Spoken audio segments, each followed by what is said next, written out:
Hey everybody, to me. This next segment I'm going to be showing you right now is something new that I'm going to be trying out for a little bit. It's going to be pretty much a quick biography on my life, or my school day, should I say. Usual school day, except for a few parts that I threw in there to show you how stressful sometimes my life can be, and what really gets me into My Little Pony, pretty much. So, I hope you enjoy this. This is all for you guys, pretty much. So, enjoy. I wake up every day to the same thing. The sudden loud music of this generation. It's annoying. I wish I could wake up to something soothing like smooth country music or rock country. But I don't have that luxury. So then starts the grueling effort of the day. I dress for the day, nothing too fancy. Then I leave myself enough time to go downstairs, eat breakfast, make a little coffee, and sit down to watch My Little Pony Friendship is Magic. Yes, I watch Friendship is Magic. Then I start the process of putting on my leg braces in my shoes. Just doing this is a struggle. Then I get my lunch, put it in my backpack, move my backpack outside so I can wait for the bus. Once I close the house up, set the alarm, and go outside, the bus is usually out waiting for me. And yes, I ride the short bus. So I get in the bus and start the ride to school, which usually starts by the bus driver yelling at me, saying how I bully the other kids, who are mentally challenged, which set off my anger that I hold inside. I don't make fun of mentally challenged kids. That would make me a hypocrite. One of the kids on the bus just likes to tell stories. She thinks it would make her, and maybe makes her seem more popular. I don't know. And I guess I'm the main character. And the title is, "Oh, he's picking on me. Please make him stop." That's how it goes every day. Like I said, I don't make fun of them. I don't talk to them. I just look out the window. Then when we get to the last stop, we pick up my best friend John. Then I start talking. He understands me so well. The only problem is, I always worry about him because he has seizures. Because, really, if I lost him, I don't know what I would do. I've lost so many people. I don't want to lose anyone else. Which is why I think I look to My Little Pony Friendship is Magic. It helps me calm down. It may be just the pastel color. It might just be the pastel colored ponies. I don't know. But something about that show just makes me feel safe and calm. Just calms me down. But back to the battle of every day. While on the bus, me and John just talk until we get to school, or we call it prison. Usually I go into the NJROTC room, which I don't know why, because everyone in there is a jerk to me and my friends. So lately I've just been going into the library with John. We would usually just play cards until the bell rings for us to go to to our classrooms.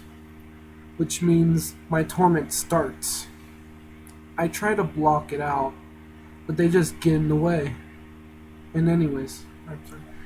In my first period, I sit next to a wannabe gang member who thinks he's so cool. I really don't care who he is, or who he thinks he is. He ain't my friend. I usually get through that class without any incident. Then I go to my second period class, or what some of us like to call it, hell.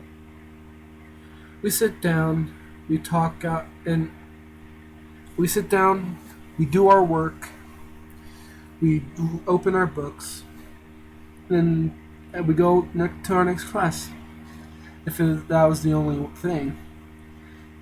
If one of us talks out of turn, she will rip off. She will go down, rip off your head, and throw it in the dumpster. But to be less dramatic, she'll just send you to ACP for a bit, or should I say detention. It doesn't matter to me. She's just how she acts, and there's no way for me to get rid of that.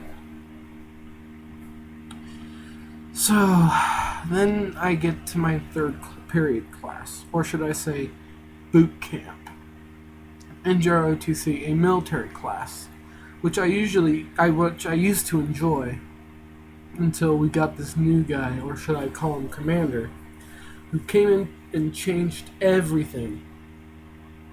No one likes him, which I guess isn't a bad thing. But that really big problem with this. The only thing I have a really big problem with this class is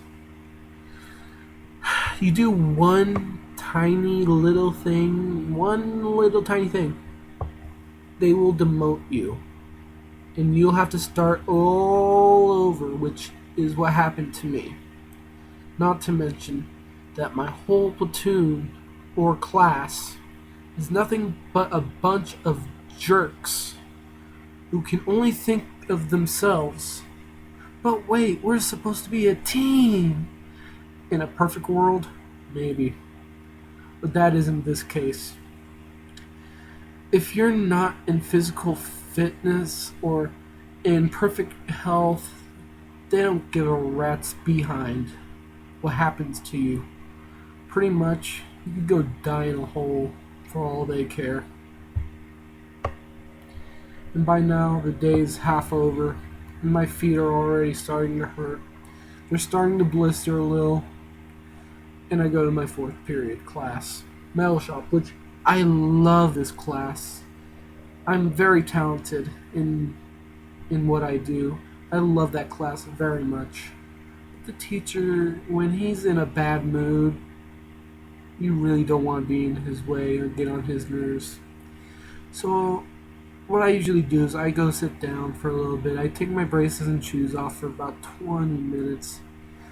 And he doesn't usually come up to me and say this, but when he's in a really bad mood, like when he comes out of a meeting, he kind of gives me that little, why aren't you working? You should be working right now. Why do I give you a grade in this class? What is your grade in this class speech?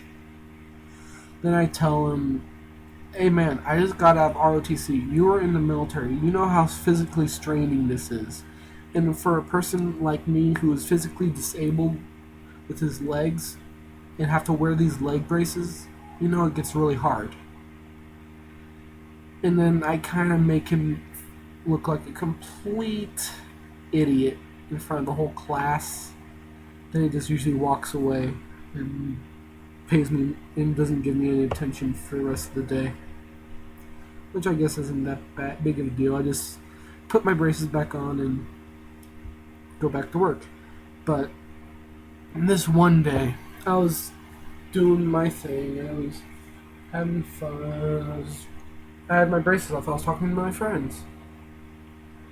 And this kid in the back of the class who thinks he is the bee's knees, who thinks he can do whatever he wants, who always makes fun of my feet,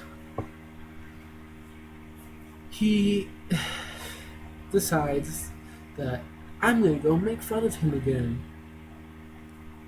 So what he does is, and I noticed this before it even started, when I walked into the class, he eyeballed me as soon as I walked in. I took my braces off for a second, and then as soon as he stood up, I put them right back on. I took my ring off, my class ring. I set it inside my backpack. I looked over to my friend. He looked at me. He whispered in my ear, "I've got your back." Because the kid who shall not be named, he has his own posse who likes to back him up. Should I say, jump people for him so he doesn't have to do anything. In this case, I guess he wanted to get his hands on me. So he comes up to me, he looks me in the face, he tells me, "You're a freak. You have messed up legs." He hawks up something I don't know. He spits in my face. Now let me ask you, what sane person would just sit there and let someone spit in your face? No sane person. I grab him by his scrawny little neck. I lift him up, and I throw him down on the table. None of you know this, and probably will never know this. Well, no, I shouldn't say that. We have metal tables, steel tables, so we can grind and weld on them. Now imagine being slammed down on top of them on your back. It does not feel very good. So I jump up, I put my knee in his chest, my other knee on his other arm, and I start wailing on him. One after another. He tries to get his other arm in, and I just throw it down to his side and put my leg around it. And I just keep beating him and beating him and beating him and beating him and beating him. I broke my wrist. I broke his nose, his jaw. I believe they said I also broke a few of his ribs when I slammed him down. They said he also had internal bleeding in 2 places, which required to go in and actually surgically repair. The one thing I love about this class, and I love about the teacher in that class, if he knows that kid's got it coming to him, and he sees him walking towards the kid, he goes outside and goes to the auto shop, which is across the way, across the hall area. And